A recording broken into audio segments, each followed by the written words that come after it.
வந்து ஒரு ஷார்ட் வைக்கிறப்ப இல் பி வெரி நம்ம ரொம்ப என்னென்னமோ யோசிப்பேன். அதனால ஷார்ட் நல்லா வருதா வரான்னு தெரியாது.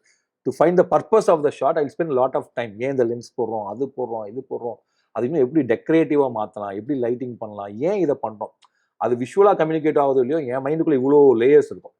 அது என்னன்னா எனக்கு ஒரு கிக் கொடுத்துட்டே இருக்கும். See I'm doing a short, I'm going to find a image which nobody ஹேவ்ஸ். But இந்த படம் வரப்ப ஐ செட் தட் நான் வந்து இந்த புத்திசாலித்தனம், இந்த மேதமத்தனம் எதுவுமே என்கிட்ட வரக்கூடாது. I should be zero.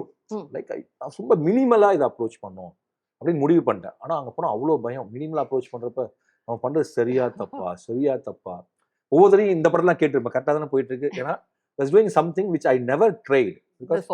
Because நான் வந்து எப்படி பண்ணேன்னா, நான் வந்து இந்த கேமரா மேலே புஷ் பண்ண மாட்டேன், புஷ் பண்ணேன். ரொம்ப சிம்பிளாக என்னுடைய நரேஷன் என்னவோ அது மட்டும் எடுப்போம். எமோஷனையும் கூட அண்டர்லைன் பண்ண வேண்டாம், ஒரு மிட் க்ளோஸ் போக வேண்டாம், அழுக வேண்டாம். அப்பாவும் பையனை அப்பா பையன் கதை அன்பான கதை. ஆனால் ஹக் பண்ணுற ஷாட் பார்த்தீங்கன்னா 2 ஷாட்டோ 1 ஷாட்டோ இருக்கும். தூங்குறப்ப தெரியாமல் ஹக் பண்ணுவான். அவ்வளோதான் ஃபிசிக்கல் டச் இல்லையா? ஸோ அதெல்லாம் பர்பஸ்ஃபுல்லாக தான் இந்த லைக் தங்கமீன் அந்த மாதிரி வர வேண்டாம் அப்படின்னு முடிவு பண்ணுறப்ப ஒரு டவுட்டே வந்துட்டு இருக்கும். இவங்க கேட்பாங்க, சார் ஒரு ஸ்டில்லும் கூட இல்லை, ஒரு அப்பா பையனும் அன்பா இருக்காங்க அப்படின்னு ஒரு ஸ்டில் இல்லை. அப்பா அம்மா பையன் 3 பேர் சேர்ந்து இருக்கும் மாதிரி படத்தில் ஒரு ஸ்டில் தான். அதுவும் ஸ்டில் ஃபோட்டோ தெரியாமல் எடுத்து கொடுத்தாரு எனக்கு தெரியாம.